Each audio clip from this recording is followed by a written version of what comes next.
Le sang de Jésus. Le sang de Jésus. Le sang de Jésus. Le sang de Jésus. Le sang de Jésus. Le sang de Jésus. Dans le puissant nom de Jésus, nous avons prié. Amen. Amen. Amen. Bien-aimés dans le Seigneur Jésus-Christ, bonsoir, bonjour, suivant le temps qu'il se passe là où vous êtes maintenant là. Je suis apôtre Focam chrétien du ministère John et Territory Ministry, c'est-à-dire du ministère de Jean chapitre 8 verset 32. Je suis votre partenaire de prière de tout le temps et habituel, de tous les jours. Je suis là pour prier avec vous, parce que tous les jours. Amen. Papa, maman, bien-aimé, avant que nous ne commencions cette prière d'aujourd'hui, je souhaiterais toujours que vous mettez une cuillère à café d'huile d'onction dans votre bouche, que vous la rincez de votre bouche, vous laissez votre langue plonger dans cette huile d'onction, et vous parlez, vous restez là même 2 minutes, vous rincez, vous la laissez dans votre bouche, même pendant 2 minutes avant de l'avaler. Faites la même chose, mettre un peu d'huile d'onction dans votre paume de main, frottez toute cette paume de main, frottez votre front, touchez vos cheveux au-dessus de vos cheveux, et toujours priez en laissant un peu d'huile d'onction toujours sur votre nombril aussi.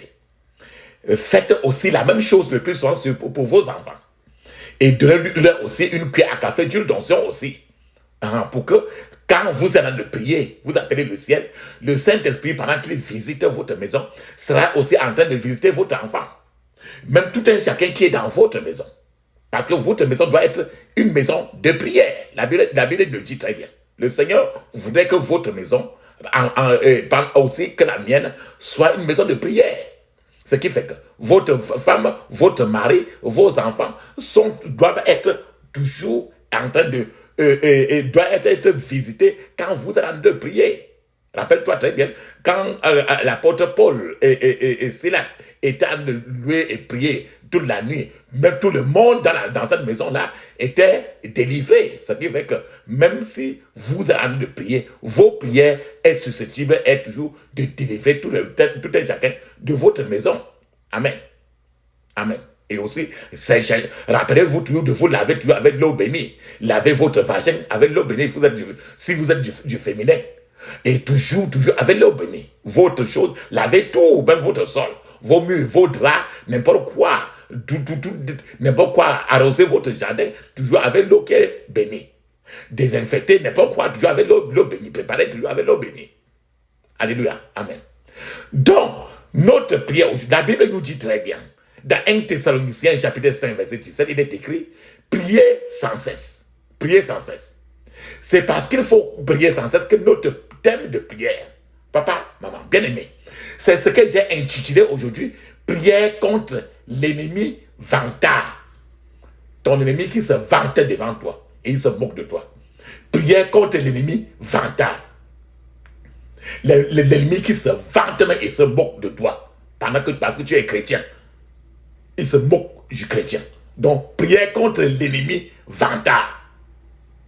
Quand je veux dire que l'ennemi vantard, tu vas te dire que ce titre-là vient encore d'où? L'ennemi vantard. Regarde un peu si dans toute la maison où tu es la seule personne qui fait ce genre de prière-ci. Et quand les gens sont le plus souvent dans ta maison ou bien dans ton quartier, il y a trop de marabouts partout. Il y a trop de voyants, des guérisseurs traditionnels partout. Et les gens vont à l'église, et bien après, quand ils rentrent, ils s'en vont maintenant, quand ils ont un problème, ils s'en vont voir un voyant.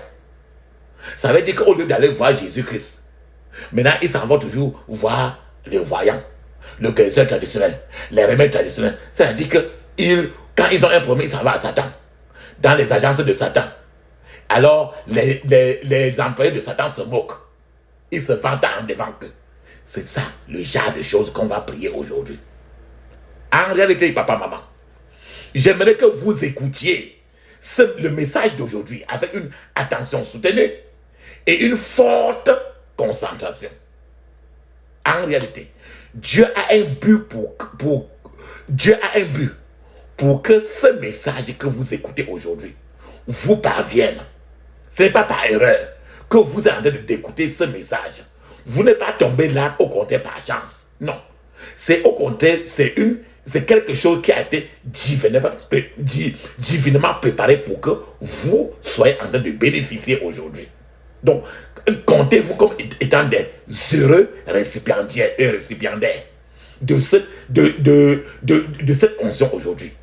Personne ne va au marché sans avoir en tête une idée précise de quoi soit acheter ou vendre. Donc, quand tu vas au marché, tu as toujours quelque chose au moins qui t'a fait sortir de la maison. Peut-être c'est pour acheter quoi? Quelque chose. Peut-être c'est pour vendre quoi? Quelque chose. Donc, personne ne va au marché sans avoir en tête une idée précise. Soit acheter quelque chose, soit vendre. Papa, maman, je suis en train de vouloir dire que permettez que le but pour lequel Dieu vous a fait écouter ce message aujourd'hui se réalise dans votre vie. La Bible nous dit très bien, dans Matthieu 11, verset 12, il est écrit, je cite, « Depuis le temps de Jean-Baptiste jusqu'à présent, le royaume des cieux est forcé et ce sont les violents qui s'en emparent. » Ce sont les violents qui s'en emparent. C'est Matthieu 11, 12. Donc le royaume des cieux, c'est la force spirituelle. C'est la prière que tu peux prendre n'importe quoi à Dieu. Que Dieu le veut ou pas, tu forces avec la prière, il va céder. Donc il dit que le royaume des cieux, depuis le temps de Jean-Baptiste jusqu'à Benana, que je parle avec toi là, que le royaume des cieux est forcé. Ce n'est pas les moumous. C'est pas les gens qui ne prient pas. C'est la force. Et ce sont les violents qui s'emparent. C'est Matthieu 11, 12. Papa, maman, maintenant, pendant que vous écoutez ça, réassurez-vous qu'au moment où vous aurez fini d'écouter ce message, et ce message qui a été fourni par le Saint-Esprit lui-même, réassurez-vous que au moment où vous aurez fini d'écouter ce message et de prier les prières qui vont suivre après, quelque chose de concret se sera produit dans votre vie. Quelque chose doit soit prié.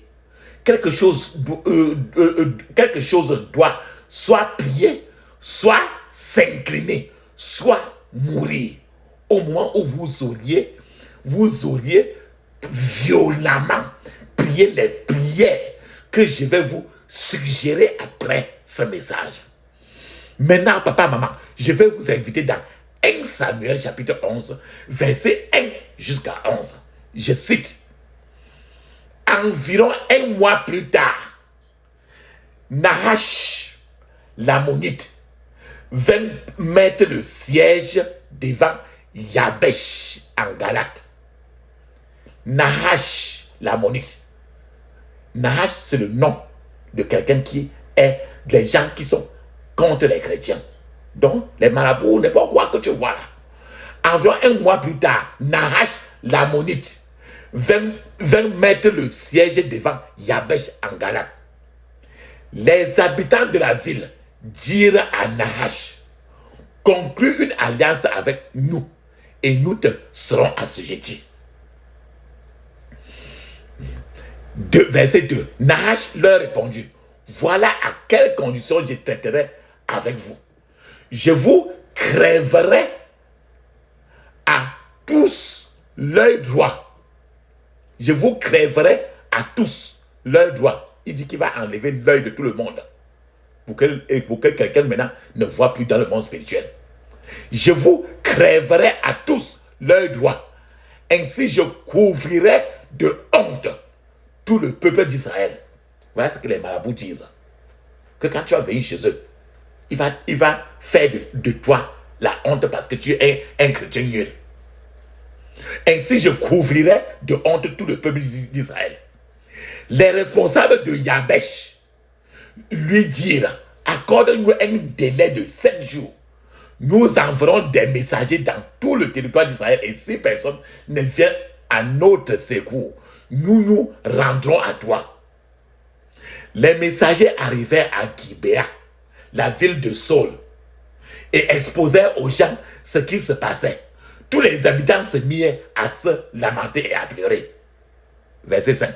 Jusqu'à ce moment, Saul revenait des champs derrière ses bœufs. Il demanda, car donc le peuple a pleuré ainsi. On lui raconta ce qu'avaient dit les messagers de Yabesh. Lorsqu'il eut entendu cela, l'Esprit de Dieu tomba sur lui et il entra dans une violente colère. Il prit une paire de bœufs et les découpa en morceaux qu'il envoyait dans tout le territoire d'Israël par des messagers chargés de proclamer. Celui qui ne suivra pas Saul et Samuel au combat verra ses bœufs traités de la même manière. Voilà l'exemple que Saul a dit. Alors, une frayeur venant de l'Éternel s'empara du peuple, qui se mit en marche comme un seul homme. Saul les recensa à Bézek. Il en compta 300 000 des tribus du nord et 30 000 de la tribu de Juda. Les messagers venus de Yabesh furent chargés de dire à leurs compatriotes: demain, quand le soleil donnera toute sa chaleur, vous serez délivrés. Les messagers rentrèrent chez eux et rapportèrent ces paroles aux leurs, qui en furent remplis de joie. Les gens de Yabesh firent transmettre aux Ammonites: demain, nous nous rendons à vous et vous nous traiterez comme il vous plaira. Verset 11. Le lendemain matin, Saul répartit ses hommes en 3 compagnies qui investirent le camp ennemi à la dernière veille de la nuit. Ils battirent les Ammonites jusqu'au moment de la plus grande chaleur. Les rescapés furent si bien dispersés qu'il n'en resta pas 2 ensemble. Amen. Papa, maman, tu as entendu parler de Nahash. Nahash, ce n'est pas qui est ennemi de l'enfant de Dieu. Nahash voulait transformer tout un pays entier. Tout un pays entier. Tout le pays entier. Il voulait transformer cela en un peuple qui n'a qu'un seul œil. On dit un peuple borgne, non? C'est que quand tu as un seul œil, est-ce que tu peux voir réellement? C'est pas vrai, tu ne peux pas voir. Quand tu as un seul œil, tu peux voir dans le monde spirituel eux aussi. Donc, voilà, Nahash voulait transformer toute ta famille, tout ton village en un peuple qui ne peut pas voir Dieu, qui ne peut pas connaître Dieu. C'est une chose terrible d'avoir un ennemi que l'on sait qu'on ne peut pas combattre. Quand tu es face à un ennemi que tu ne peux pas combattre, imagine-toi un instant, tu es dans un quartier, dans une maison où tout le monde, personne ne prie jamais et personne ne prie même pas, et tu es seul qui peut prier. Tout et chacun te déteste. Ce qui fait que, c'est pour ça qu'il dit que c'est une chose terrible d'avoir un ennemi que l'on sait qu'on ne peut pas combattre. Cette maison-là, par exemple, où tu pries, or, la personne qui a cette maison-là, c'est la personne qui n'aime même pas Jésus. Ce qui fait que tu ne peux pas lever ta voix. Et c'est vrai que c'est une chose terrible d'avoir un ennemi que l'on sait très bien qu'on ne peut pas combattre. Papa, maman, à ce niveau-là, je vous dis aujourd'hui, bien-aimés, qu'au milieu du feu de l'ennemi, vous aurez de l'aide. Au nom de Jésus. Au milieu des problèmes de l'ennemi, vous aurez de l'aide. Au nom de Jésus. Nahash, comme dans le ce que j'ai lu du verset 1 au 11, Nahash, l'Amoréen, il avait le pouvoir. Comme tu es dans une ville, une maison, où il y a la personne qui a la tête du pouvoir, mais toi, tu ne peux rien. Nahash, l'Amorien, avait le pouvoir. Nahash savait que les habitants de Yabesh Gilead n'étaient pas de taille, de taille face à lui. C'est-à-dire que ces habitants ne peuvent pas ils ne peuvent même pas l'affronter. Ils étaient très petits. Parce que Nahash avait le pouvoir. Maintenant, ces habitants de Jabesh Gilead qui n'avaient pas de pouvoir face à Nahash l'Amorien, qui était l'ennemi des chrétiens.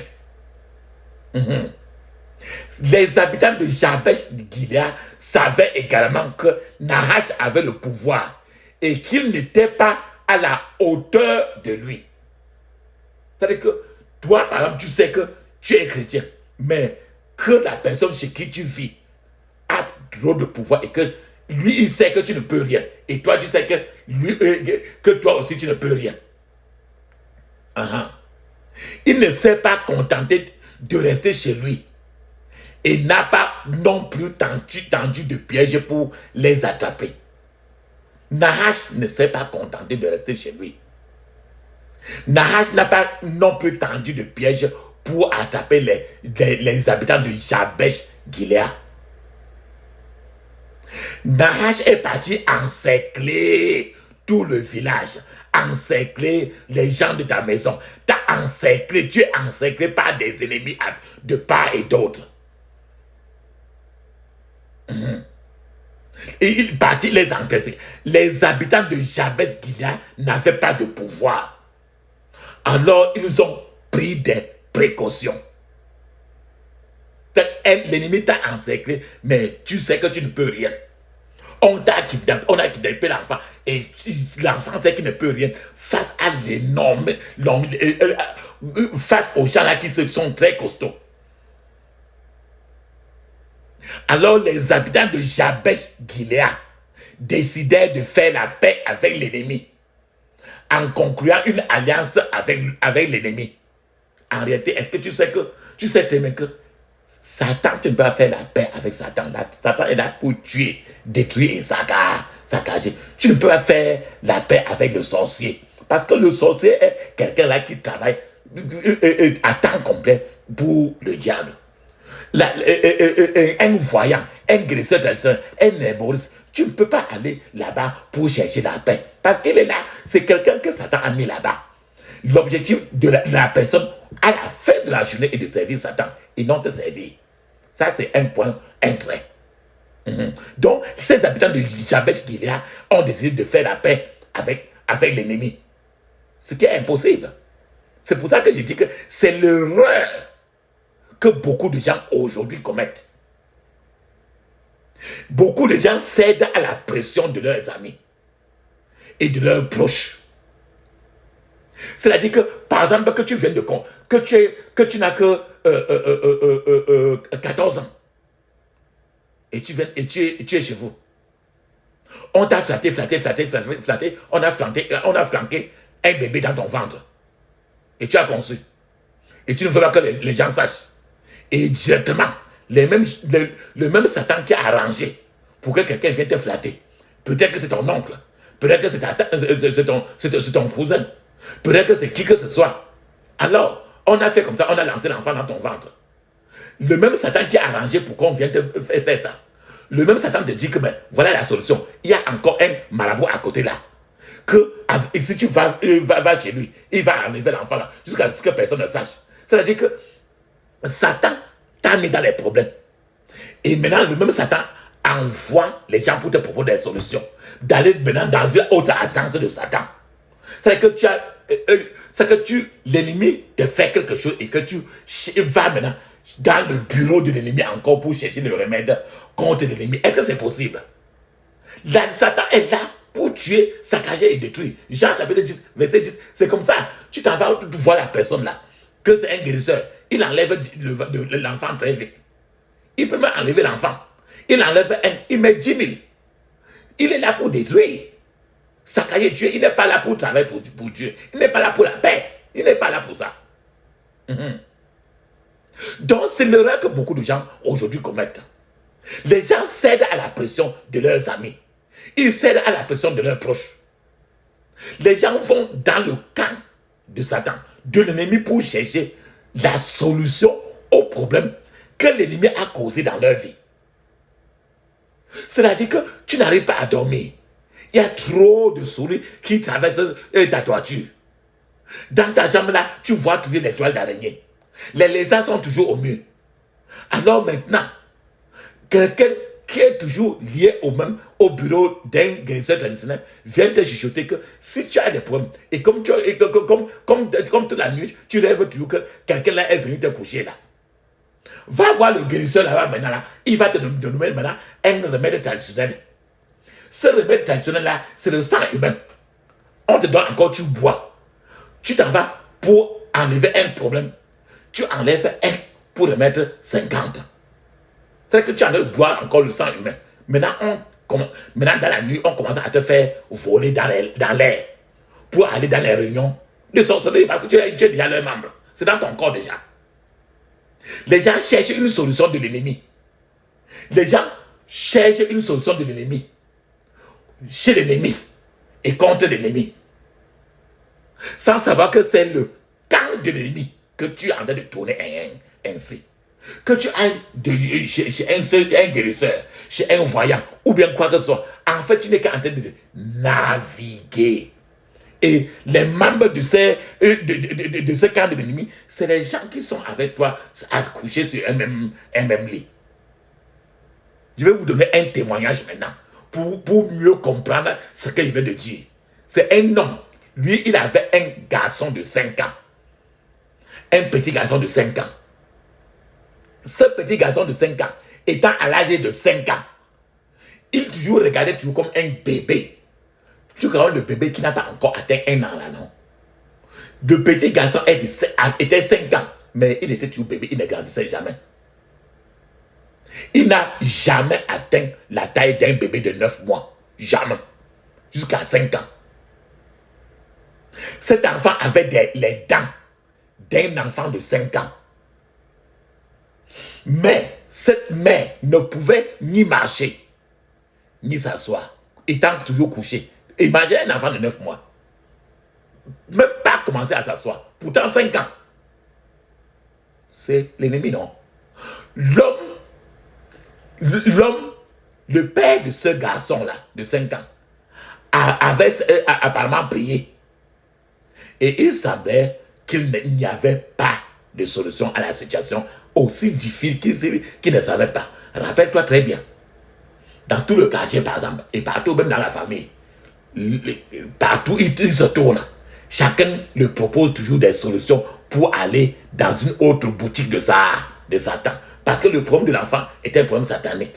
Mais on va toujours le suggérer toujours d'aller toujours quelque part ou pour trouver la solution dans une autre boutique de Satan.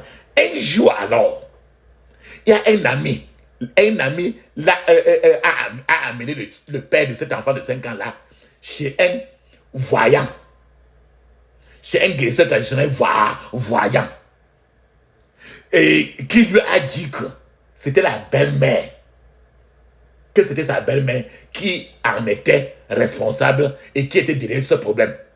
Et qu'il devait aller au village et supplier la belle-mère afin que la belle-mère libère l'enfant. Le gars, il est parti là-bas. Alors, maintenant, le voyant, qui n'est que l'apôtre de Satan lui-même, le guérisseur traditionnel, qui n'est que l'apôtre de Satan lui-même, il a maintenant dit que c'est ta belle-mère, va la supplier. Donc, tu vois quelqu'un qui va aller supplier une sorcière. Que la sorcière de Satan est là pour tuer, détruire et saccager. Il n'est pas là pour la paix. Donne lui-même toute la terre, peu importe s'il est ta belle-mère ou pas. Il est là pour tuer, saccager. Ils sont là pour manger la chair, boire le sang. Un point, un trait. Alors, maintenant, le devin qui a dit ça au type là de partir voir sa belle-mère au village et le supplier pour qu'il libère l'enfant. Alors le type le père de l'enfant de 5 ans, il s'est rendu au village. Et au village, il a été accueilli par sa belle-mère. Et qui lui a demandé ce qu'il doit faire. Il dit que, bon, quand ils sont venus, c'était bien assez là. Qu'est-ce que je peux faire pour vous? Alors, le papa de l'enfant de 5 ans lui a dit qu'il avait appris, qu'il est parti quelque part regarder. Comment on dit qu'on est parti quelque part à regarder. Ou chez un marabout. Et on lui a dit il a dit que je suis parti quelque part regarder. On m'a dit que tu étais responsable de l'état de mon enfant de 5 ans. Et qui est toujours à cet âge de 9 mois, il ne grandit jamais là. Et que lui, il est venu faire la paix avec sa belle-mère pour qu'elle puisse révoquer, annuler quoi que ce soit pour que maintenant l'enfant commence à grandir. Papa, maman, à ce niveau-là, est-ce que tu peux faire la paix avec Satan? Je vous ai toujours dit que donne-moi toute ta vie à une sorcière, elle ne changera rien. Parce qu'elle est là pour tuer, détruire et saccager un point. Jean chapitre 10, verset 10. Bon, voilà ce qu'il a dit. Maintenant, la belle-mère, ce qu'elle a réagi, sa belle-mère lui a dit que son offense, ce que le type a fait à lui, à elle, pour qu'elle se fâche, c'est tout simplement que le beau, que le beau là, le type, l'a négligé financièrement. Et que elle a dit que lorsqu'elle est venue en ville, leur rendre visite chez le type, et elle a vu que l'enfant du type, qui était une fille, dormait sur un matelas de luxe. C'est un matelas de luxe. Et que l'enfant du type, la fille avait un réfrigérateur, une télévision dans sa chambre. Et dans la chambre de l'enfant du type là, qui était une fille aussi. Que l'enfant là avait tout le confort. Mais que elle-même, en tant que sa belle-mère, n'avait rien fait pour... Que le type n'avait rien fait pour elle, la belle-mère. Et elle a exposé. Et l'homme a demandé pardon à la grand-mère, à la belle-mère. Et a promis à la belle-mère d'acheter tout ce qu'elle voulait. L'homme est revenu en toute hâte, en course à la ville. Et il est parti partout. Il a acheté tout ce que la belle-mère avait demandé. Il est parti au village meubler la maison de la belle-mère. Meubler la maison de la belle-mère. Papa, maman, il y a un dicton qui dit dans la langue banjoune qui dit que tu laves le serpent noir toute la journée dans l'eau. La peau noire ne changera jamais parce qu'elle est noire et c'est un serpent. Alors, l'homme a meublé la maison de la belle-mère au village comme ça là. La belle-mère l'a salué. Elle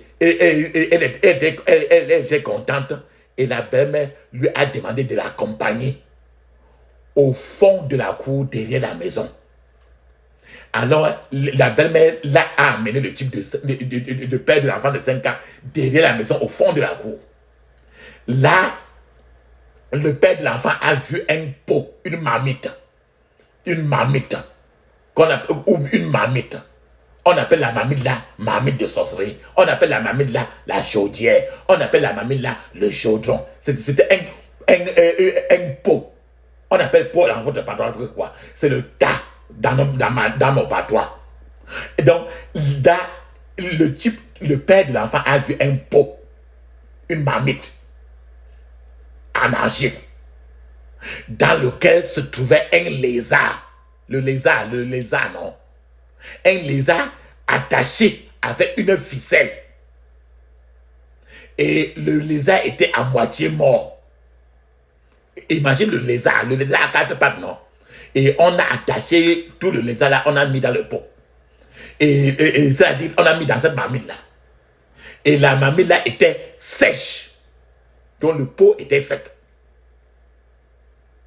Et le lézard pouvait à peine respirer. Puisque depuis le lézard là ne pouvait pas avoir l'eau. Et la belle-mère là a dit à ce type là que le lézard, ce que tu vois là, c'est ton enfant de 5 ans là. Et la belle-mère là, elle a pris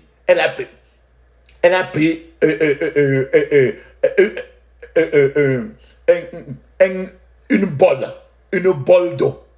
Elle a ramassé l'eau avec la selle là qui est comme la selle qu'on peut ramasser l'eau avec. Elle a ramassé l'eau avec le bol là. Elle a donné au type que verse l'eau là dans la marmite là. Et le type a pris le bol de l'eau. Il a versé l'eau là dans la marmite là, dans le pot là, dans le tas là. Et le lézard a été réanimé. Le lézard pouvait maintenant tourner. Parce que l'eau là l'a réfléchi. Et la belle-mère là lui a demandé de retourner en ville, dans sa maison. Et que son fils de 5 ans là ira bien. Fidèle à sa parole, à la parole de la belle-mère. Le fils de 5 ans a commencé à bien se nourrir, a commencé à manger, a commencé à boire l'eau et a commencé à grandir. La croissance de cet enfant a été rapide et tout le monde était content de la manière que l'enfant était en train de grandir très vite. Regarde très bien. L'enfant là, le lézard là, sec, dans la mamie là, depuis qu'on a accouché là, on a pris le lézard, on a attaché, elle a parlé seulement. Elle a parlé sur le lézard. Elle a attaché le lézard, elle a mis dans la mamie là. Tant que le lézard restait là, le lézard devait arriver à un certain moment où le lézard devait mourir. Et l'enfant là devait mourir. Parce que la belle-mère avait reprogrammé cet enfant là et on a attaché l'enfant là au lézard là. Une marmite sans eau. Toi, tu peux vous faire combien d'années sans boire l'eau? Attaché, ça veut dire que le lézard ne pouvait pas grandir. C'est pour ça que l'enfant ne grandissait pas parce que l'enfant était attaché. Le plus on te dit que quelqu'un là, ces choses ne marchent pas parce qu'on l'a attaché au village. Non. C'est tout dans une marmite quelque part. Une chaudière, une marmite de sorcellerie. Et c'est toujours quelqu'un de ta propre famille. Hein. C'est pas ailleurs. C'est pour ça que la meilleure façon pour que tu élèves tes enfants, c'est par toi-même. Et aussi toi-même, tu dois passer tout le temps à faire tous ces genres de prières-ci. Utiliser l'onction pour que l'ennemi qui est dans ta maison soit toujours paralysé. Amen. Donc, je vous ai dit que maintenant là, l'enfant a commencé à grandir beaucoup. Et tout le monde parlait déjà de l'enfant qui grandissait beaucoup. Mais je vous ai dit, papa, maman, que tu as un problème. Du côté si l'ennemi vient mettre un problème, on te dit encore d'aller dans une agence de Satan pour la solution. Satan va te donner toujours 1, mais enlever 20. Écoute très bien ce qui s'est passé bien après. L'enfant grandissait très bien. Soudain, c'était un matin, l'homme, le père de l'enfant, et sa femme, ils sont réveillés le matin. C'est eux, dans leur couple, ils avaient 3 enfants. Ils sont réveillés un matin. Ils ont trouvé tous les 3 enfants morts. Tout. Pas seulement l'enfant de 5 ans. Même la fille et tous les 3 enfants ont été raclés.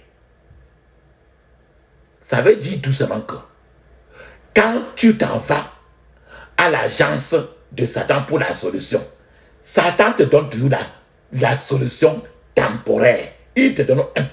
Il enlève 10. Il est venu là voir la grand-mère sorcière, la belle-mère sorcière. Et la belle-mère a donné une santé pour un temps limité. La guérison, il n'y a que Jésus qui guérit. Satan n'a jamais guéri. Je vous ai dit que Satan est là pour tuer, détruire et saccager. Alors, il a donné une santé pour un temps, afin de préparer maintenant à ramasser le tout maintenant, manger leur chair et boire leur sang. C'est leur travail. Et c'est sa belle-mère. Ça ne sont pas du dehors. Avec qui tu vas dire, et le type est venu en ville, il a acheté tout pour mettre là-bas. Tu ne pourras, que cela soit ta mère, ta belle-mère, ton père, ton enfant, tant que quelqu'un est sorcier, donne-lui toute la terre.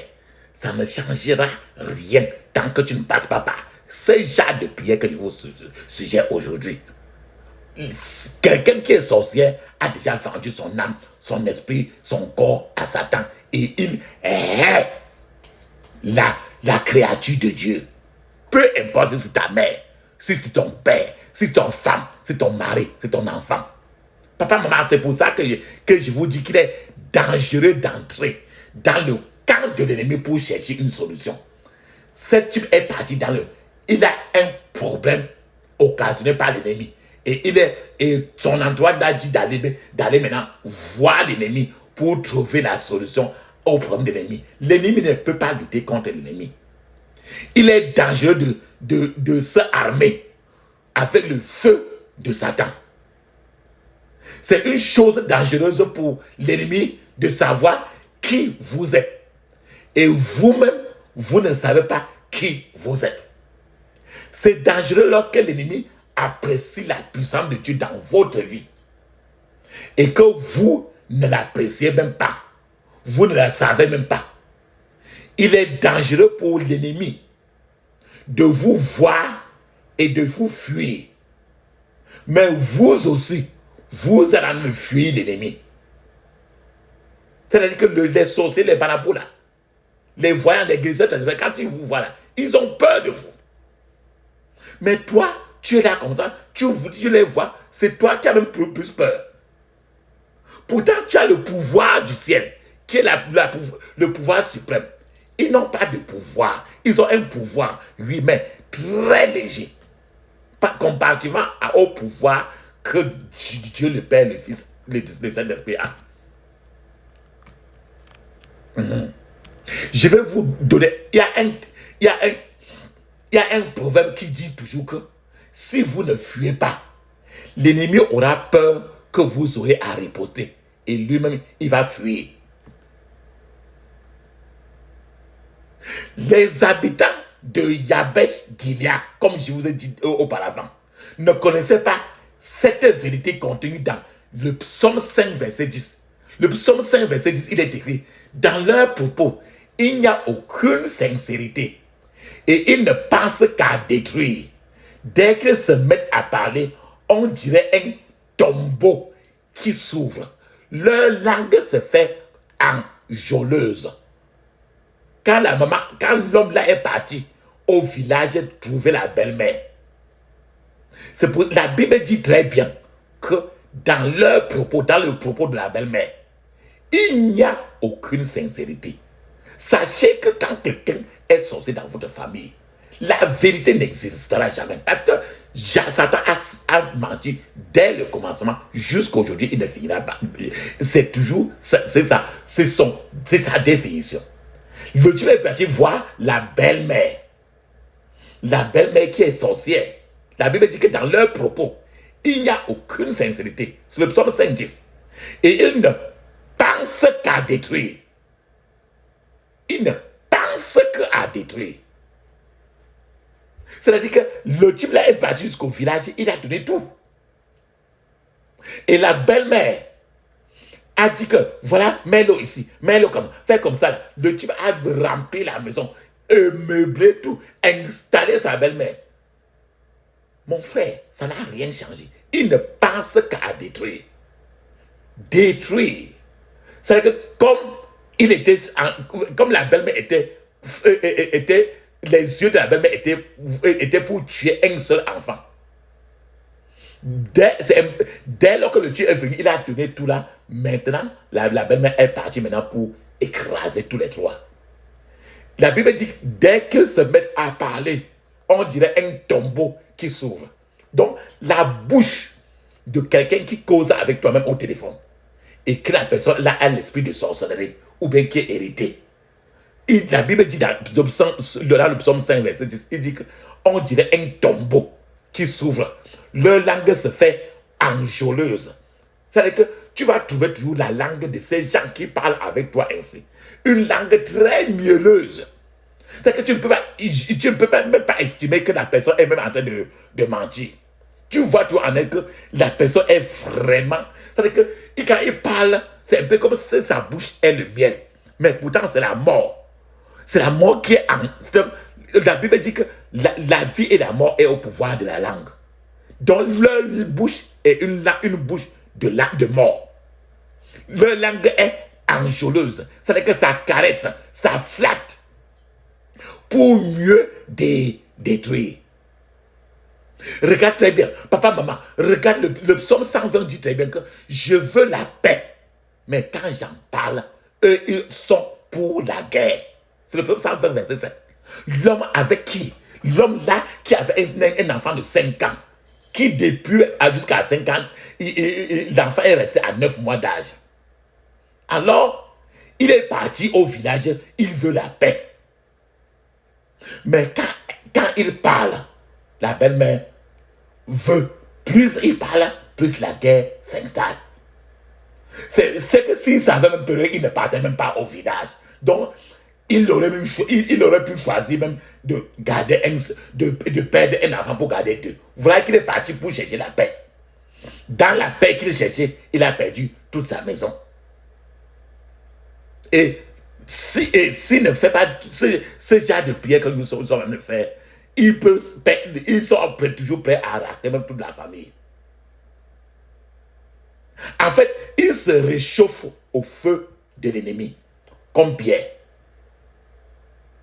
Rappelons-nous l'apôtre Pierre, quand on a arrêté Jésus. L'apôtre Pierre était à la porte. Et les gens, il y avait le feu dans la maison là, et les gens étaient en train de se réchauffer là. Et quand on a regardé Pierre était en train de se réchauffer au feu. Mais le feu, Pierre se réchauffait au feu de ceux qui avaient arrêté Jésus. Et là, ceux-là qui ont arrêté Jésus ont reconnu l'apôtre Pierre. Il était évident qu'il était disciple du Seigneur Jésus par la façon par la façon de parler et par son habillement même.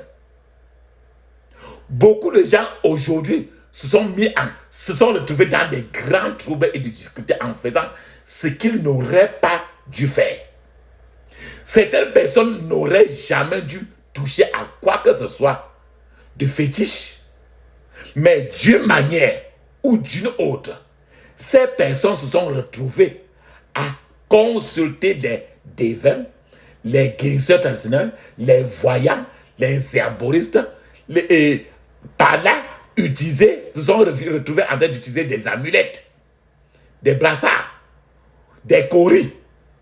Ainsi, ils se sont souillés contre le plan de Dieu pour leur vie et pour leur famille.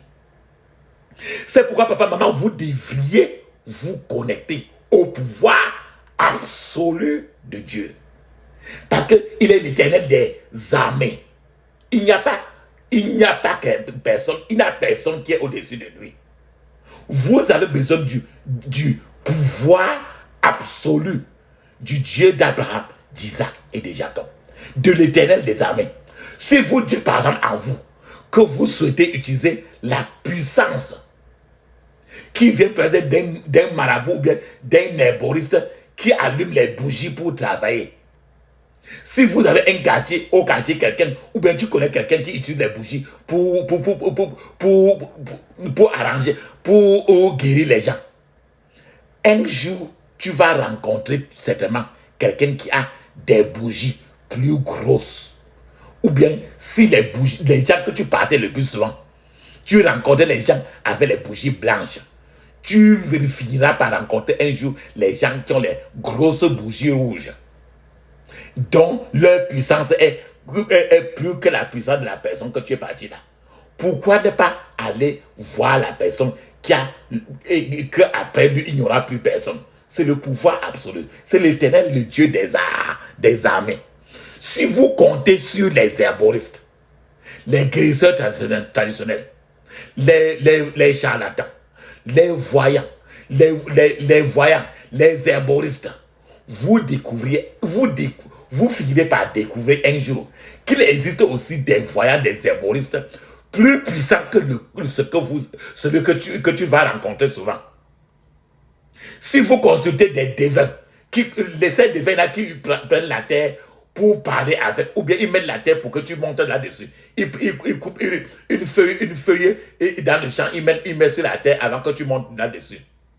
Si tu vas les consulter, ces gens de devins qui consultent la terre, vous finirez un jour par trouver d'autres devins plus efficaces, plus coriaces, qui consultent et non la terre encore, mais le deuxième ciel, les cieux. C'est pour ça qu'il vous dit, branchez-vous au contraire sur le pouvoir absolu, le pouvoir suprême, après lequel il n'y a pas un autre pouvoir qui est l'éternel de Dieu des armées.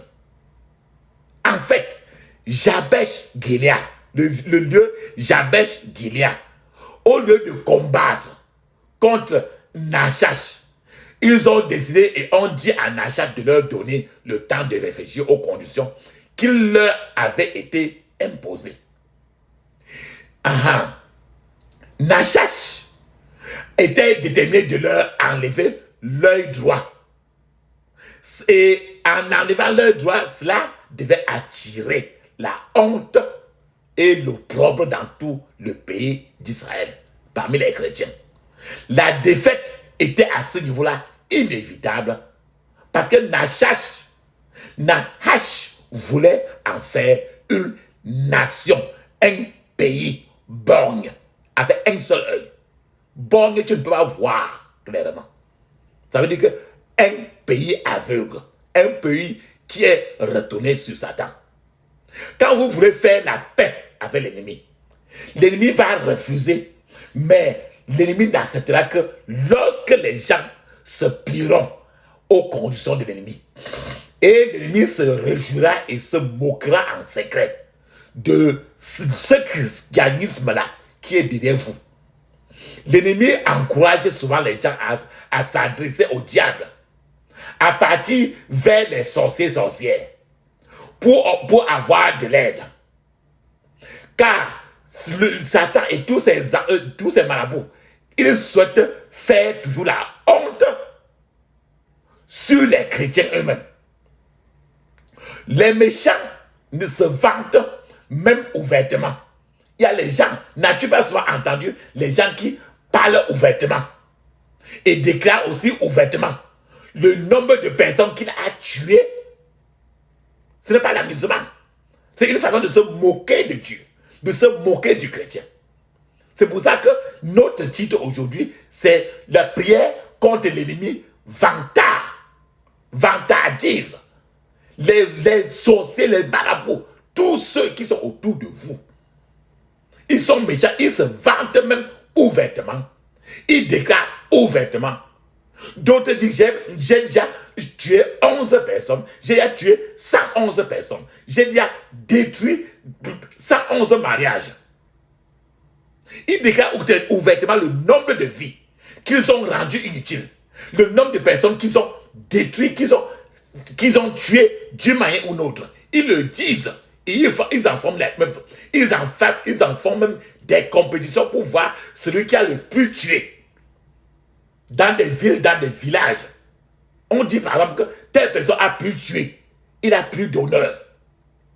Telle personne a plus versé le sang. Il y a des gens qui disent que bon, moi je ne tue plus. Mais je détruis tout ça, les gens, je les laisse comme Akada ambulant sur la terre. Le méchant dit que vous devez prouver que Dieu est avec vous. C'est pour ça qu'ils sont toujours en train de se moquer du chrétien. Parce que le chrétien ne prie pas ce genre de prière pour que eux-mêmes, pour que les problèmes du chrétien commencent à avoir des problèmes.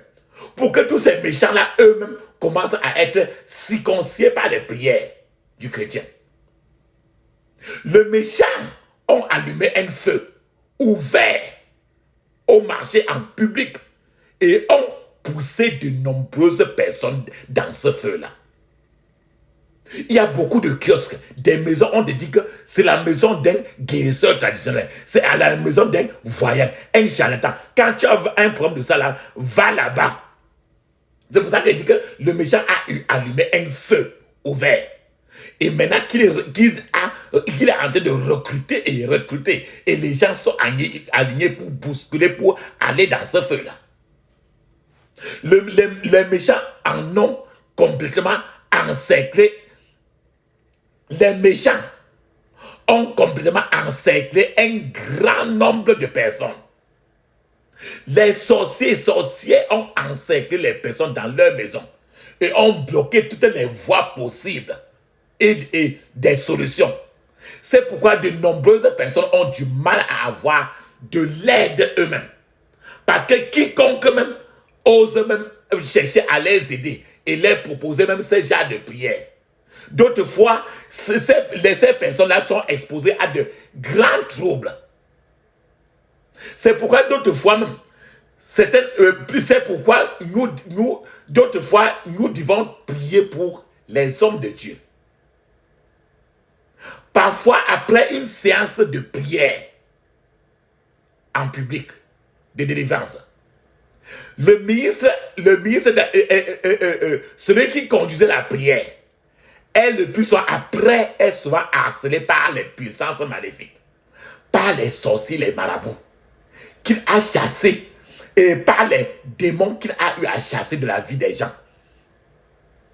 Ces démons-là viennent le défier et lui disent parfois, depuis combien de temps, ils sont dans la famille-là, dans cette famille précise-là de génération en génération.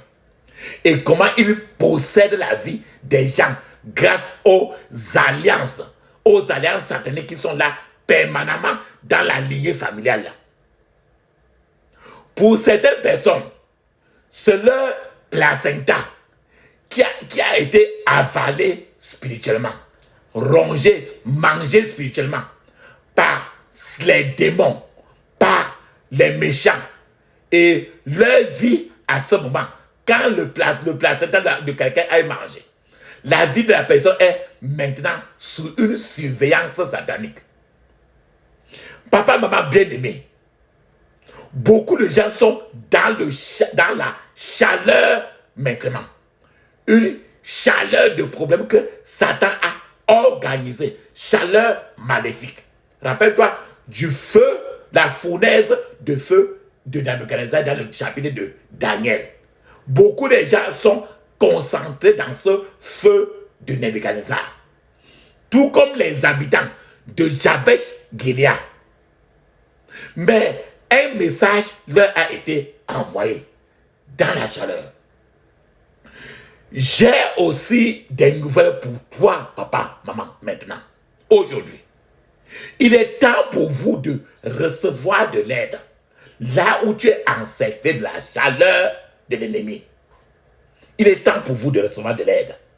Il est temps que ton Nahash soit détruit aujourd'hui au nom de Jésus. Au milieu du feu, vous recevrez de l'aide. Rappelle-toi, tous les 3 enfants dans le chapitre de Daniel, ils avaient été lancés dans la fournaise de feu. Et au milieu du feu, ils ont reçu le feu du Saint-Esprit qui les a couverts. Vous pourriez être tenté le plus souvent d'autres fois de vous demander pourquoi Dieu souvent permet que les gens se retrouvent dans la chaleur du feu de l'ennemi avant qu'après Dieu intervienne pour les aider. Tu vas toujours te dire que mais pourquoi je suis tombé à tout cela et Dieu, quand il me voyait tomber, il ne disait rien. Pourquoi Dieu, pourquoi? D'autres le plus souvent posent toujours toutes ces questions-là.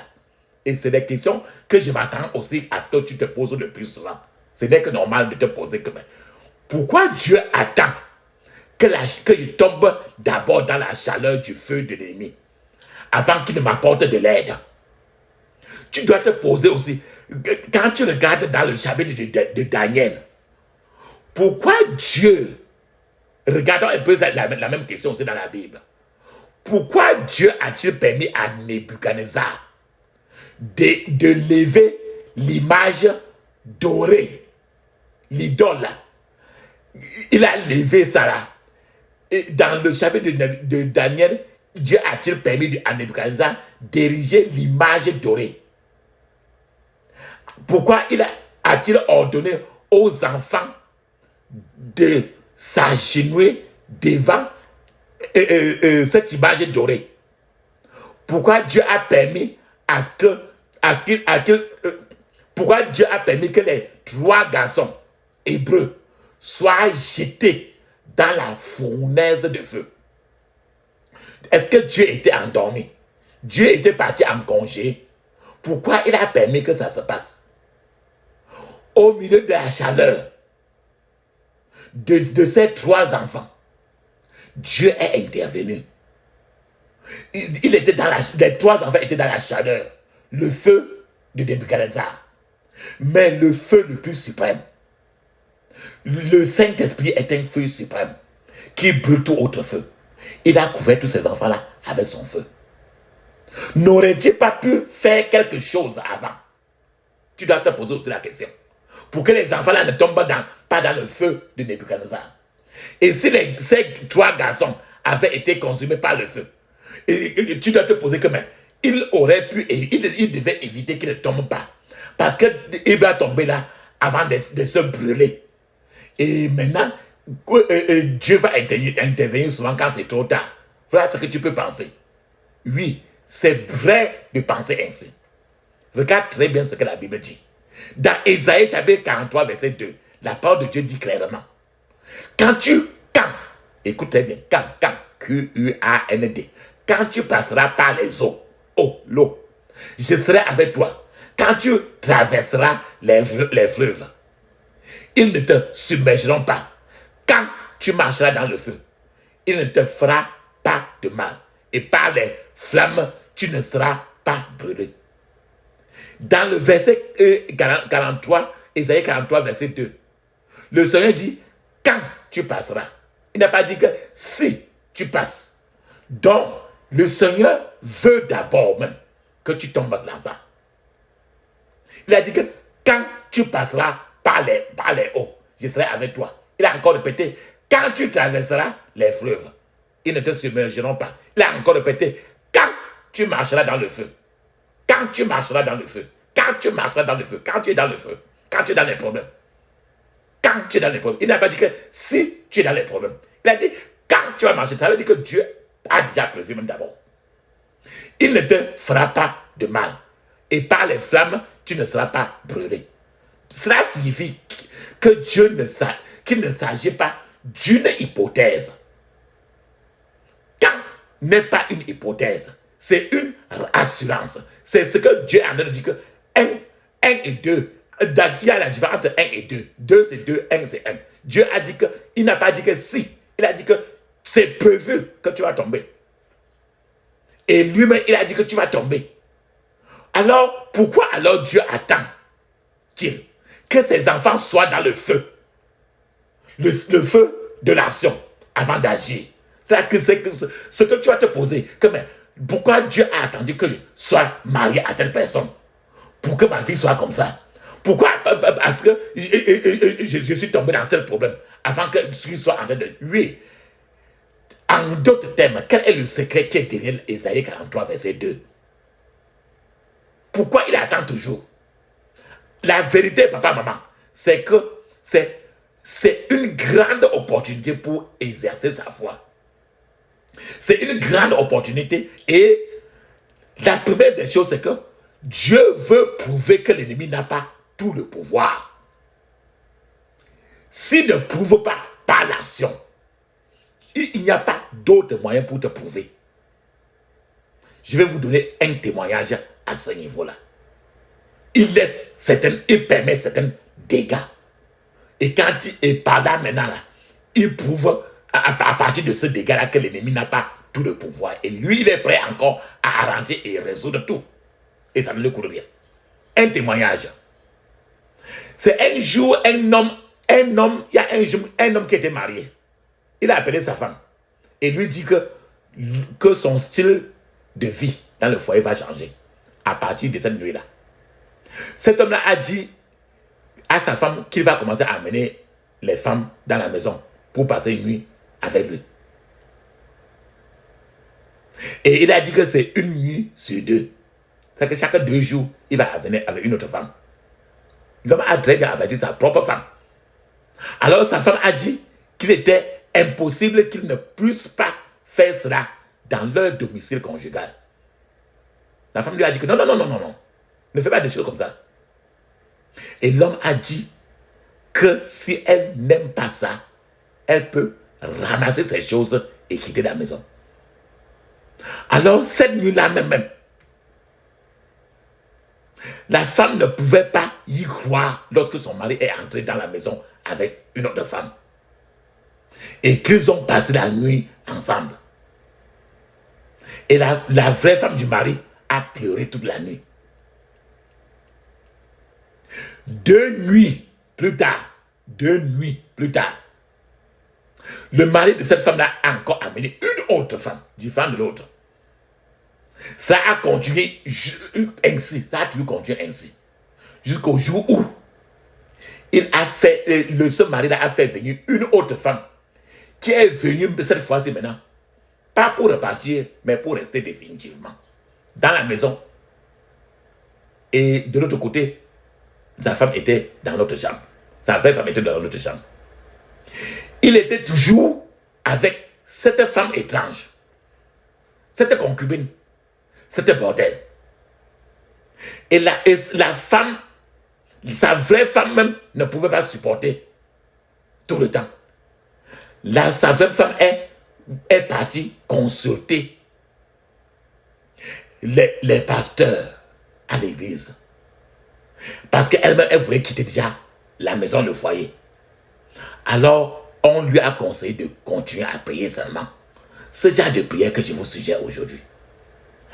Sa femme, alors, est allée elle a prié sur l'huile d'onction. Que je vous dis tous les jours de prier avec sur votre huile d'onction. Elle a touché les murs, elle a touché partout. Elle a oint toute la maison. Elle est partie dans la chambre de son mari. La chambre où son mari habitait avec sa concubine, sa bordel, sa chaude fille. Alors elle est partie là-bas. Elle a touché même l'oreiller, le drap, les pieds du lit, partout avec l'huile d'onction. Elle a touché tout. Et avec rien que l'huile d'onction. Hein. Maintenant, la nuit qui suivait,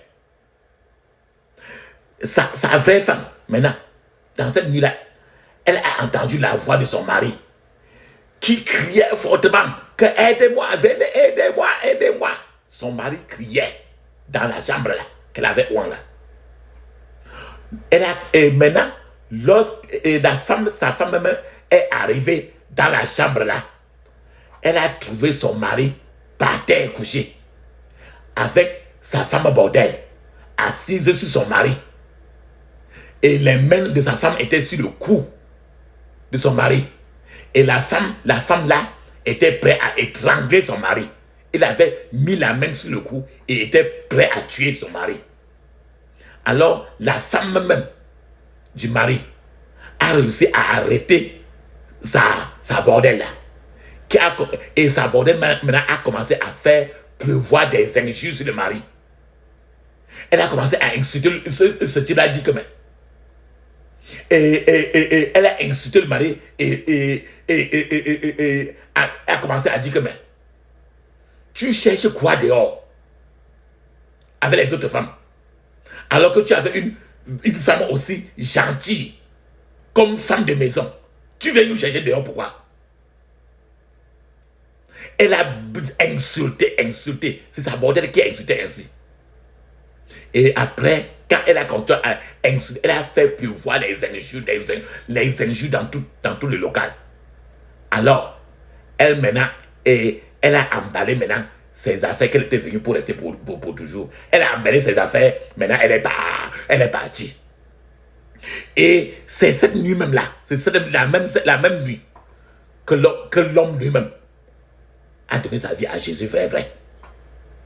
Elle a donné sa vie à Jésus, vrai. Cet homme a demandé trop de pardon à sa femme. Et la paix a recommencé à régner dans la maison.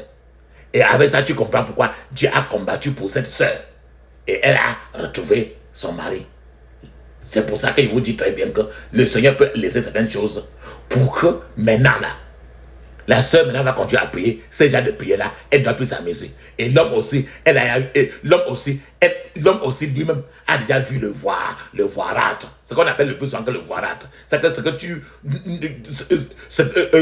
tu as cherché, tu as trouvé. Maintenant, avec ça, maintenant, la seule façon que le Seigneur pouvait porter les deux pour qu'ils aillent dans la prière clairement, c'était tout ça pour que le Seigneur laisse les deux marcher dans le désert des problèmes ainsi. La question que tu as encore posée, c'est que pourquoi Dieu laisse que les problèmes tombent sur les gens avant qu'ils interviennent? Oui, parce que Dieu veut amener les gens à développer une confiance inébranlable en Dieu. Qu'il veut que les gens aient trop confiance en Dieu. Excessivement la confiance. Parce que quand les deux couples aussi, quand le problème est résolu maintenant ainsi, et la paix est venue, ce qu'ils ne s'attendaient pas. Maintenant, imaginez quelle confiance la femme là, même femme de la maison, la même femme de la maison même, qui était en train de oindre comme ça là, elle-même, maintenant, elle sait qu'elle ne peut, le genre de français qu'elle va parler à son mari, les insultes qu'elle disait à son mari là maintenant, sa bouche maintenant va s'arranger seule. Le mari lui-même, qui partait dehors, peut-être qu'entre temps même, il y a encore même la belle oragie. Ils vont faire tout et tout pour laver ce linge ça là maintenant. Et après là, le mari aura appris déjà ses propres leçons. Donc, le Seigneur veut amener les gens à développer une confiance inébranlable envers Dieu. Pourquoi je dis cela? Je vais vous amener encore dans le livre de Daniel. Regarde ces 3 enfants qui avaient été jetés dans le feu des problèmes. Ces trois enfants garçons qui s'appelaient Shadrach, Meshach et Abednego. Ils avaient confiance en leur Dieu. Ces 3 enfants ont refusé de s'agenouiller, de s'incliner devant l'image dorée de Nebuchadnezzar. Ces 3 enfants ont dit qu'ils préféraient mourir plutôt que de s'incliner, de s'agenouiller pour adorer l'idole dans ce pays-là. Ces 3 enfants eux-mêmes, ils ont dit qu'ils savaient que Dieu devait les sauver. Ils ont déclaré encore même pour augmenter que même si en cas où Dieu décide dans sa propre tête qu'il ne peut pas les aider, qu'il préfère encore même mourir que de s'incliner devant cette image dorée qui est l'idole. Ces 3 enfants ont marché avec confiance dans le feu de l'ennemi. Et le Seigneur les a sauvés. Parce que le feu du Saint-Esprit les a couverts. Maintenant, papa, les gens commencent à connaître la puissance de Dieu même. Il y a certaines églises aujourd'hui que j'ai eu le témoignage. Il y a certaines églises aujourd'hui qui connaissent la puissance de Dieu. Les gens commencent à connaître la puissance de Dieu dans certaines églises particulières. Je vais vous donner un témoignage. Il y a des voleurs à main armée qui sont entrés dans une maison. Et cette maison-là, c'était la maison d'un membre d'une église, de cette église-là. Alors, ces voleurs-là ont fouillé les affaires de ce membre-là. Et l'un d'eux a trouvé un autocollant. Et un autocollant avec le logo de cette église-là. Dans les affaires de cette personne-là, de cette femme-là. Alors, ce voleur-là, il a appelé la femme et lui a demandé s'il était membre de cette église-là. Et la personne a répondu que oui, je suis membre de cette église-là. Le voleur a rapidement remis toutes les affaires. Et il a très bien rappelé à la personne que moi, je n'ai rien pris et nous ne voulons pas prendre quelque chose dans ta maison. Alors, ils ont déserté la maison, ils sont enfuis, ils n'ont rien pris, ils n'ont rien demandé. C'est encore la puissance du très haut. Alléluia. Pourquoi Dieu encore laisse que les gens tombent dans les problèmes avant qu'ils les réveillent. En fait, Dieu veut à tout prix renforcer la foi de chacun. C'est la seule école, c'est la manière de... Le Seigneur est un enseignant. Et la manière qu'il t'enseigne et moi, il n'y a pas une école qu'on appelle l'école du Seigneur où on enseigne quelque chose. L'enseignement de l'Éternel, c'est dans le terre à terre. Donc, il laisse que les gens tombent dans les problèmes.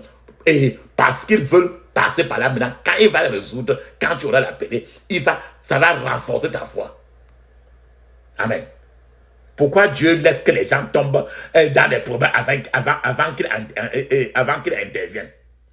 Parce qu'il veut enseigner des leçons spirituelles très importantes qui ne peuvent être apprises dans aucun livre ou dans aucune école.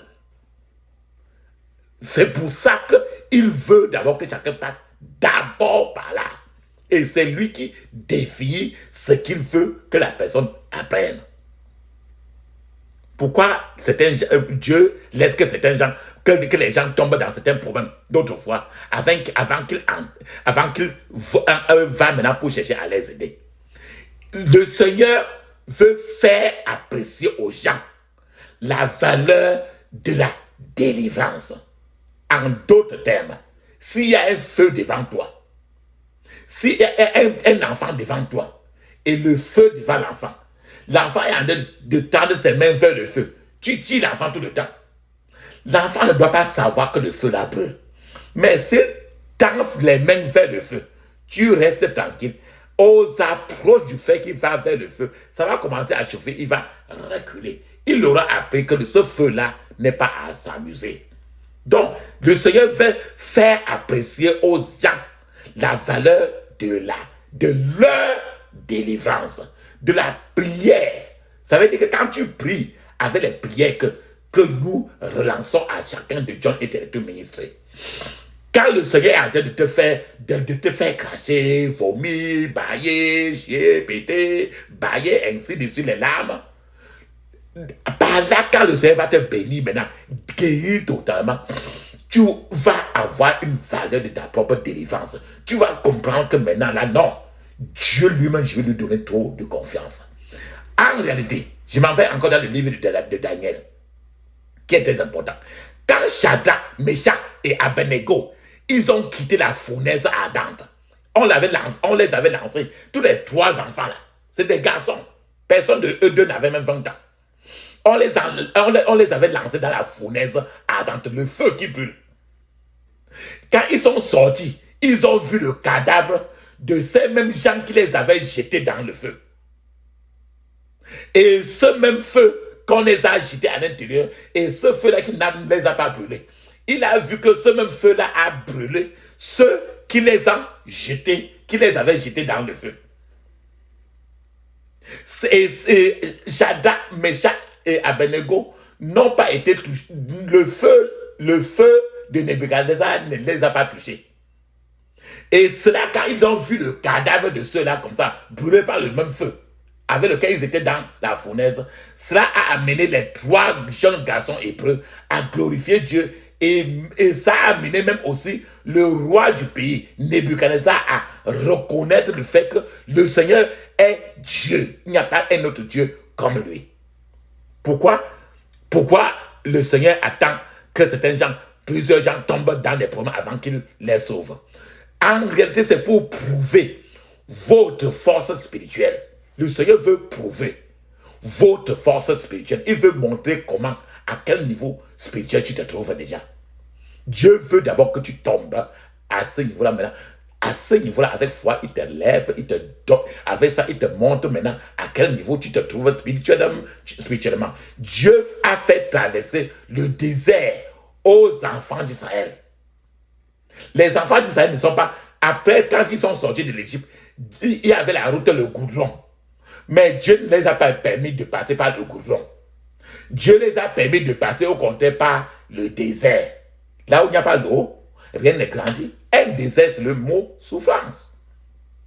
Dieu les a fait traverser par le désert afin que le nom de Dieu lui-même soit glorifié à la fin au fin du compte,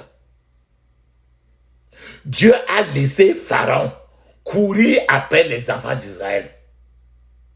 Et les pharaons et les Égyptiens étaient presque prêts à attraper, à arrêter les enfants d'Israël. Et devant les enfants d'Israël, il y avait en même temps le fleuve, la mer Rouge. Juste avant la mer Rouge, les enfants d'Israël étaient devenus hystériques. Les enfants d'Israël étaient tellement choqués et accusaient déjà Moïse de les avoir amenés hors de l'Égypte. Parce qu'ils étaient face à la mer Rouge. Ils n'avaient pas de solution. Derrière eux, Pharaon et tous les Égyptiens, ils se retrouvaient entre le marteau et l'enclume.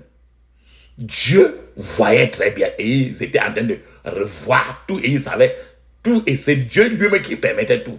Pour que tout et chacun sache qu'il est l'Éternel, le Dieu des armées. Dieu, c'est à ce moment que Dieu voulait montrer qu'il est glorieux. C'est Dieu qui a permis à Absalom, Absalom c'est l'enfant de David, il a permis à Absalom de poursuivre David. Absalom a poursuivi David et David fuyait. Il fuyait partout, il saute dans les rochers, il va dans les montagnes, il se cache dans les vallées, il va se cacher dans la forêt. Il fuyait qui? Son enfant même qu'il a accouché qui s'appelait Absalom. C'est Dieu qui a permis que Absalom soit ennemi de David. Et c'est Dieu qui était derrière tout cela. Pour tout ceci parce qu'il veut se glorifier. Au fond, à la fin, David a glorifié l'Éternel. Parce qu'il a vu tout le chemin. Il souffrait. Mais David a fini par rire à tous les carrefours jusqu'à aujourd'hui. Donc c'est Dieu lui-même qui permettait ça. Juste pourquoi? Parce qu'il veut que son nom soit glorifié. C'était pour sa gloire, un point, un trait. Toi, papa, toi, maman, toi, bien-aimé, ta vie sur la terre n'est que pour la gloire de Dieu, un point, un trait. Dieu a permis à Daniel, dans le chapitre de Daniel, il a permis que Daniel soit arrêté et jeté dans la fosse au lion. C'est au moment où on a attrapé Daniel. C'est pas que Dieu était en train de dormir. La Bible dit très bien que celui qui ne sommeille ni ne dort. Celui qui garde Israël, celui qui garde toi et moi, qui garde Daniel. Donc Dieu a permis à ce que Daniel soit arrêté. Quand on a arrêté Daniel, Dieu il a dit qu'arrêtez-le. Dieu lui il a permis que jetez-le dans la fosse où il y a trop de lions là. Il faut que les lions là le dévorent. Et quand on a pris Daniel, au moment quand on a lancé Daniel, quand Daniel atterrissait dans la fosse au lion, au moment où il atterrissait, le lion de la tribu de Juda lui-même était en train de fermer la gueule de tous les lions. Et Daniel a atterri dans la fosse des lions avec le lion de la tribu de Juda. Dis-moi très bien, frères et sœurs, entre les simples lions sur la terre et le lion de la tribu de Juda qui est Jésus-Christ, qui va dévorer qui? Il n'y a que Jésus-Christ qui est le maître de cette fosse à ce moment-là. Dieu a permis que Shadrach, Meshach et Abednego soient jetés dans la fournaise ardente. Quand on ramassait tous les trois pour les jeter, Dieu lui-même a dit qu'allez, envoyez-les tous dans cette fournaise-là. Il faut qu'ils soient tous brûlés. Alors, au moment où on les projetait pour qu'ils descendent maintenant là, dans la fournaise ardente. Alors, quand on les projetait les trois, ils descendaient comme ça au milieu du feu dévorant qui est Dieu lui-même. Parce qu'il est un feu dévorant. Il est le Saint-Esprit. Donc, Shadrach, Meshach, Abednego étaient dans le feu du Saint-Esprit. Papa, maman, dis-moi, entre le feu de Satan et le feu du Saint-Esprit, qui va brûler qui? C'est le feu du Saint-Esprit. L'éternel Dieu lui-même, il est un feu dévorant. Papa, maman, je vais te poser, pourquoi Jésus a-t-il dû être conduit par le Saint-Esprit dans le désert? Pourquoi l'apôtre Paul a-t-il dû subir des naufrages? On a même emprisonné l'apôtre Paul. On a battu l'apôtre Paul publiquement, etc. Qu'est-ce qu'il n'a pas vécu? C'est parce que Dieu a son chemin dans le désert. Il fait passer plusieurs gens, ses enfants, dans le désert de la vie. Et du milieu de la tempête, il travaille avec ses enfants. Les enfants de Dieu pourraient traverser des eaux, des feux, des rivières, des océans. Mais il y a ce principe de Dieu qui ne change jamais. Son peuple, ses enfants finissent toujours par rire le dernier. Toujours. Dieu est un spécialiste pour intervenir lorsque la pression est très forte sur les chrétiens nés de nouveau. S'il vous plaît, faites-le très vite, rapidement, là où vous êtes, afin que vous puissiez expérimenter le salut du Seigneur et devenir candidat au ciel et profiter de la joie du salut. Faites-le maintenant, car demain, il sera peut-être trop tard. Confessez à Jésus-Christ maintenant vos péchés et demandez-lui de vous pardonner. Nommez vos péchés un à un. Par un à un. Et décidez d'abandonner tous les péchés. Demandez à Jésus de vous purifier avec le sang précieux de Jésus qui a été versé sur la croix du Calvaire. Pour la rémission de vos péchés, de mes péchés.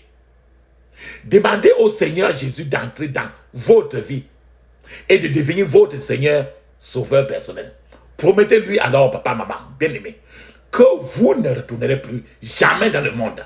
Dites adieu, au revoir au diable, au revoir au monde du péché, au revoir au monde de la mort, et entrez maintenant dans le royaume de la lumière, dans le royaume de la lumière.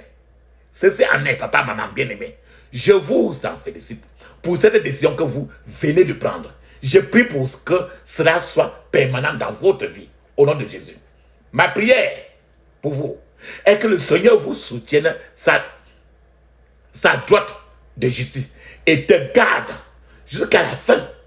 Et que ton nom, votre nom, papa, maman, soit écrit dans le livre de vie et que vous ne l'effaciez plus.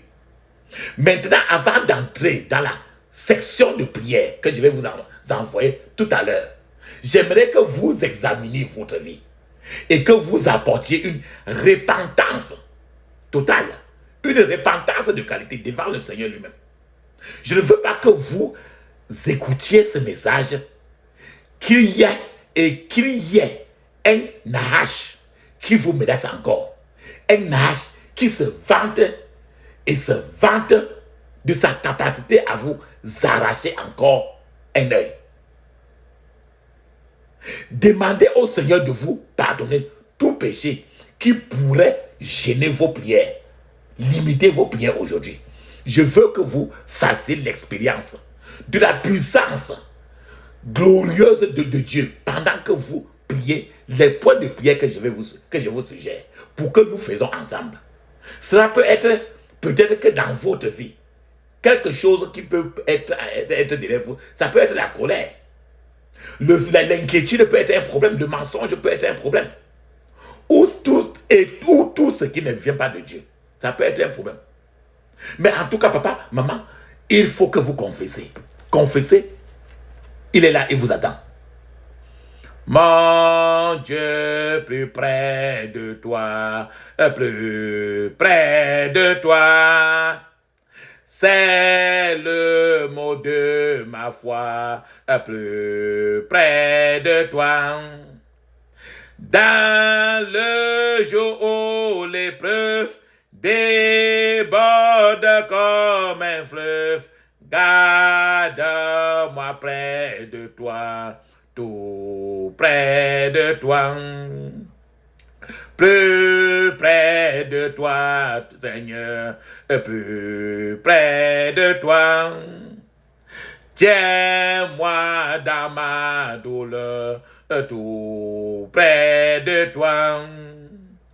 Alors que la souffrance fait son œuvre, hélas, toujours plus près de toi.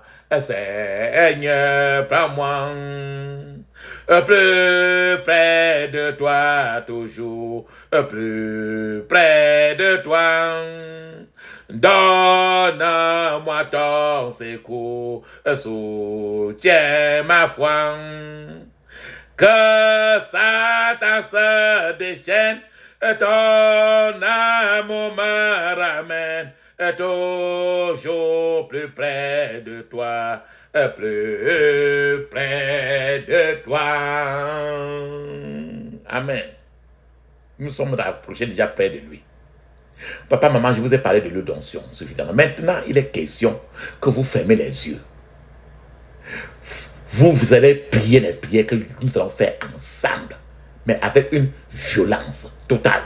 Ne soyez pas déconcentrés. Sachez que vous êtes devant l'Éternel, votre Dieu, mon Dieu.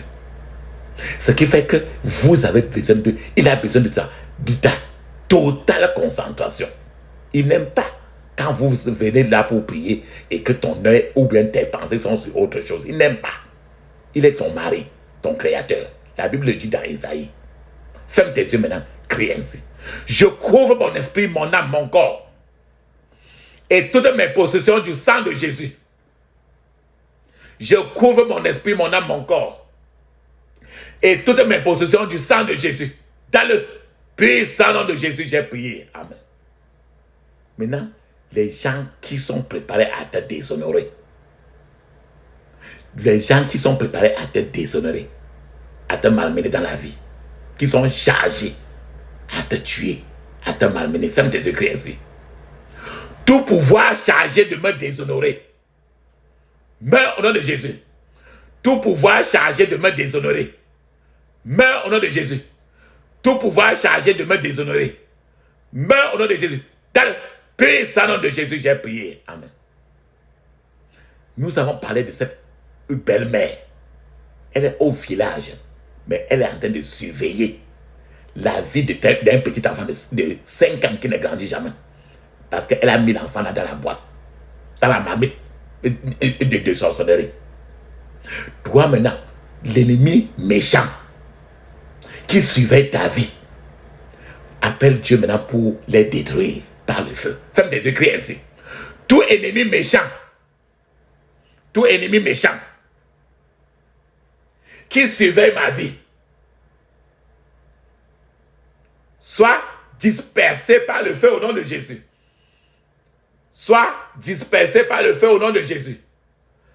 Soit dispersé par le feu au nom de Jésus. Dans le puissant nom de Jésus, j'ai prié. Amen. Maintenant, les gens qui sont dans le quartier et qui ne veulent pas te voir, nous avons vu par exemple, cet homme-là qui s'est levé le matin, il a dit à la femme que, non, arrêtez là où je suis maintenant là, je veux les autres femmes. Je veux aller de femme en femme. Donc, toi, la femme qui est à la maison là, je ne veux plus te voir. Je veux voir les autres femmes. Je suis fatigué de toi. Il me faut changer. Maintenant, la femme a fait n'importe quoi, mais Dieu a fini par changer tout. Donc, tous ceux-là qui ne veulent pas te voir aussi, il faut que Dieu arrête tout ça. Faites des écrits ainsi. Tout pouvoir qui ne veut pas me voir. Tout pouvoir qui ne veut pas me voir. Meurs au nom de Jésus. Meurs au nom de Jésus. Meurs au nom de Jésus. Dans le nom de Jésus, j'ai prié. Amen. Papa, maman, nous avons vu un enfant. Depuis qu'on l'a accouché, il est arrivé à 9 mois d'âge. Et son âge est calé à 9 mois. Le papa de l'enfant là, jusqu'à 5 ans même, l'âge est calé. C'est que son âge a grandi, il est arrivé à un niveau, quand c'est arrivé à 9, c'était calé. Et l'enfant ne marche jamais. Il ne s'assoit même pas, il ne se marche jamais. Il ne marche jamais. Jusqu'à 5 ans, il a les dents tout d'un homme. Mais il a toujours 9 ans, 9 mois. Ça veut dire qu'il est toujours couché. Ça veut dire qu'il ne prie jamais. Il faut que toi, tu te lèves aussi pour prier. Par le sang de Jésus. Il faut que tu utilises maintenant la puissance. Tu vas appeler la puissance du sang de Jésus. Pour que tu te lèves et pour que tu pries. L'enfant là on l'avait mis dans la marmite. Et on l'avait fermé. On l'avait attaché. C'est-à-dire qu'on l'avait attaché. Et quand il est arrivé à 9 mois, on l'a pris, on l'a attaché la corde sur lui, on a mis la marmite, on a enlevé l'eau toujours. Et on l'a fermé. Comme ça, son âge est resté à 9 mois. Étant enceinte, l'âge va jusqu'à 5 ans et lui-même, il est toujours dans la boîte, comme le lézard. Toi-même, tu vas prier, utiliser le sang de Jésus pour te lever et prier. Tout ce qu'on a fait enfermé dans ta vie et que ça ne marche jamais, il faut que ta vie se lève maintenant pour prier. Ferme tes écrits ainsi. Par la puissance du sang de Jésus, je me lève et je prie au nom de Jésus. Par la puissance du sang de Jésus, je me lève et je prie au nom de Jésus. Par la puissance du sang de Jésus, je me lève et je prie au nom de Jésus. Par la puissance du sang de Jésus, je me lève et je prie au nom de Jésus. Dans le puissant nom de Jésus, j'ai prié. Amen. Maintenant là, nous avons parlé des 3 enfants dans Daniel. Ils ont été lancés dans le feu. Et le Saint-Esprit, le feu du Saint-Esprit s'est levé et a combattu pour les 3 enfants. Parce que le feu de Nebuchadnezzar ne les a pas brûlés. Toi-même, tu vas appeler le feu du Saint-Esprit pour que ça se lève même pour combattre pour toi. Comme le feu là avait combattu pour les 3 garçons là, jusqu'à ce qu'ils n'ont pas été brûlés. Ferme tes écrits ainsi. Feu du Saint-Esprit, lève-toi et combat pour moi, au nom de Jésus. Feu du Saint-Esprit, lève-toi et combat pour moi, au nom de Jésus. Feu du Saint-Esprit, lève-toi et combat pour moi, au nom de Jésus. Feu du Saint-Esprit, lève-toi et combat pour moi, au nom de Jésus. Dans le puissant nom de Jésus, j'ai prié. Amen. Maintenant, tes vertus qui ont été enterrées là. Maintenant, tu vas appeler tes vertus. Peut-être qu'on avait enterré ça dans l'eau. Peut-être qu'on a enterré ça dans la terre. Peut-être qu'on a enterré ça dans un arbre. Peut-être qu'on a enterré ça dans un rocher. Peut-être qu'on a enterré ça dans le 2e ciel. Partout où on a enterré toutes tes vertus. Il faut que toutes tes vertus enterrées. Écoute la parole de Dieu maintenant et que ça sorte. Ferme tes écrits ainsi. Toutes mes vertus enterrées. Toutes mes vertus enterrées. Écoutez la parole de Dieu. Sortez au nom de Jésus. Sortez au nom de Jésus. Sortez au nom de Jésus. Dans le puissant nom de Jésus, j'ai prié. Amen. Mets une pause maintenant pour parler en langue. Tu vas parler en langue 5 minutes. Le parler en langue est écrit dans Marc 16, verset 17. C'est encore écrit dans Actes des Apôtres, chapitre 2, de 1 à 5. C'est encore écrit dans plusieurs places dans le Nouveau Testament. Je vous attends. Parlez en langue avec les yeux fermés. Je vous attends.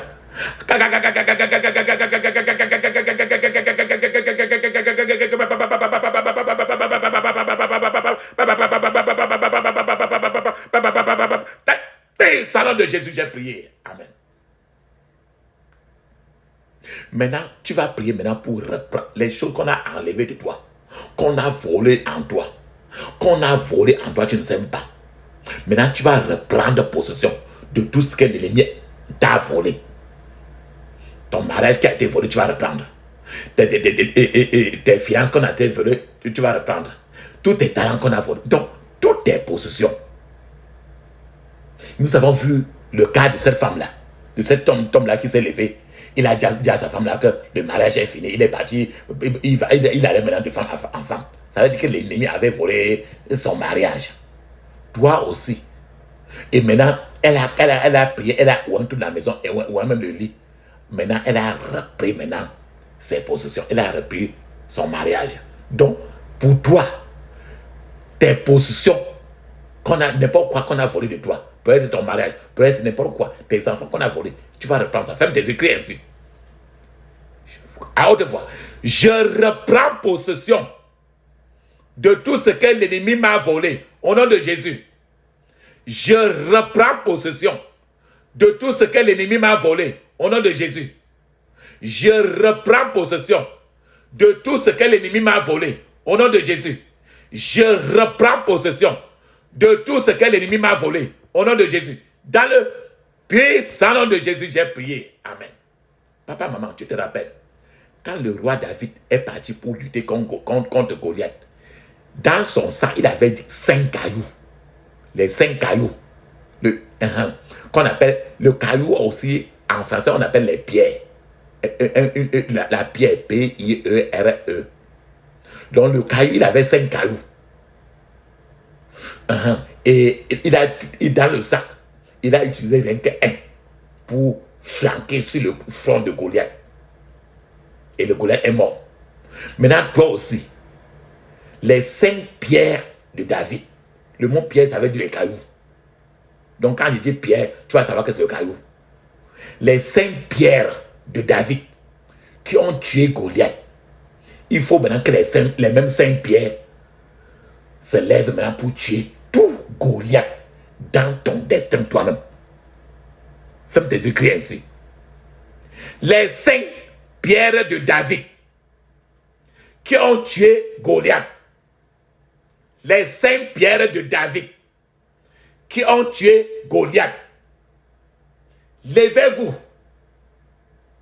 et tuez tout Goliath dans mon destin. Au nom de Jésus. Les 5 pierres de David qui ont tué Goliath. Levez-vous et tuez tout Goliath dans mon destin. Au nom de Jésus. Dans le puissant nom de Jésus, j'ai prié. Amen. Bon, maintenant là, ça c'est quel mois? L'année commence par janvier, février, jusqu'à décembre. Maintenant, le mois-ci que tu es en train de prier là, c'est quel mois là? Tu as dit le nom du mois. Ferme tes yeux, tu cries. Ce mois-ci, dans le nom du mois, je prospérerai par le feu, au nom de Jésus. Ce mois-ci, dans le nom du mois, sois précis. Je prospérerai par le feu au nom de Jésus. Ce mois-ci, dans le nom du mois, je prospérerai par le feu au nom de Jésus. Dans le puissant nom de Jésus, j'ai prié. Amen. Maintenant, ceux qui font des conseils, ils se réunissent pour faire tous conseillers maléfiques qui travaillent en ta défaveur. Tu dois les enterrer. Maintenant, tu vas prier pour les enterrer. Où? Tu vas les enterrer dans le désert de la honte. Le où? Donc tu vas maintenant aller chercher le désert de la honte pour les enterrer maintenant. Tous ceux qui sont ensemble pour faire des conseils, comment ils vont faire pour te détruire. Ferme tes yeux, crie ainsi. Que tout conseiller maléfique qui œuvre contre ma faveur, soit enterré dans le désert de la honte, au nom de Jésus. Soit enterré dans le désert de la honte, au nom de Jésus. Soit enterré dans le désert de la honte, au nom de Jésus. Dans le puissant nom de Jésus, j'ai prié. Amen. Papa, maman, maintenant, tu vas fermer les yeux, ouvrir la bouche. Ne dis aucun mot. Même Amen ne le dis pas. Ne dis pas merci. Ne dis aucun mot. Nous allons donc appeler le Dieu d'Élie, qui répond toujours par le feu. Et ce Dieu-là va te répondre, toi et moi, par le feu. Le Dieu d'Élie, qui répond toujours par le feu. Ce Dieu-là va te répondre par le feu. Rappelle-toi très bien, le prophète Élie était le premier que Dieu, qui est le même hier, aujourd'hui et éternellement, il a utilisé le prophète Élie pour descendre le feu. C'est pour ça qu'aujourd'hui, nous, on appelle le Dieu d'Élie. Donc, quand on dit Dieu d'Élie, on s'attend à ce que le feu de Dieu descende. On va demander ce feu-là pour que le feu de Satan qui est en toi, en moi, peut détruire maintenant par le feu de Dieu. Rappelle-toi très bien que Dieu est un feu dévorant. Ferme tes yeux maintenant. Je vais faire ça pour toi et moi. Feu, feu, feu, feu, feu, feu, feu, feu, feu, feu, feu, feu, feu, feu, feu, feu, feu, feu, feu, feu, feu. Père, au nom de Jésus, nous avons prié. Amen, amen, amen. Mes remerciements, papa, maman.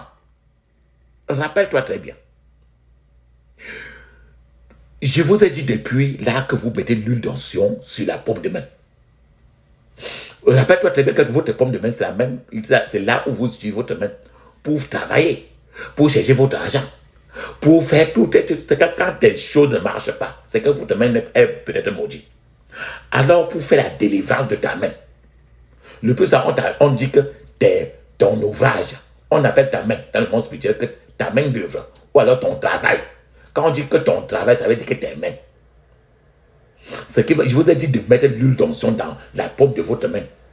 Pendant que vous frottez fortement, frottez sans merci. Donc ne vous amusez même pas. Frottez parce que vous allez nettoyer comme ça votre main, c'est-à-dire que votre finance. Pour que là, s'il y a une délivrance, s'il y a quelque chose qui a été planté votre main, si votre main a été percée, alors l'esprit du chien, les morceaux du chien, quoi que ce soit qui a été fait sur votre main doit sortir. Et le sang de Jésus va laver tes mains. Pendant que tu frottes tes mains maintenant fortement, ferme tes yeux, crie ainsi. Oh toi, dévoreur. Oh toi, dévoreur. Disparais de mon travail au nom de Jésus. Oh toi, dévoreur.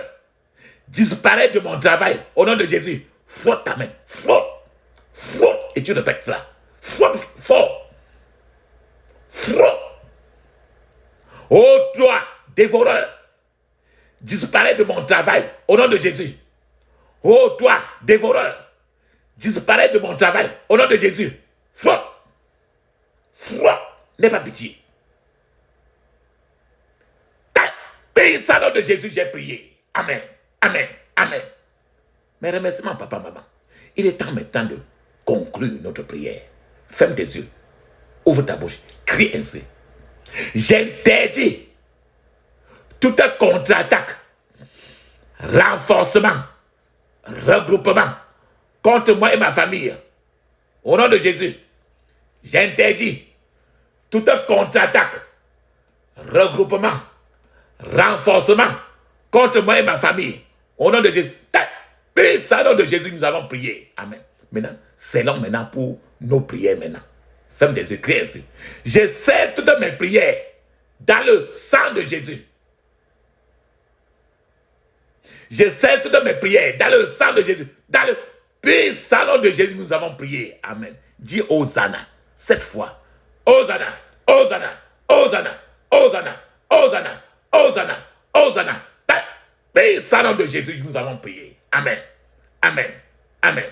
Papa, maman, nous sommes arrivés à la fin. Rappelle-toi très bien que cette prière, vous pouvez le faire dans la journée. Vous pouvez le faire dans la nuit. Daniel priait 3 fois par jour. David priait 3 fois par jour. Nous avons rappelé très bien que prier sans cesse. C'est que la prière qui peut changer. L'être humain ne pourra pas changer votre dossier. Aucun être humain. C'est votre position et votre prière qui changera tout dans votre vie. Priez-le dans la journée, dans la nuit, à tout moment.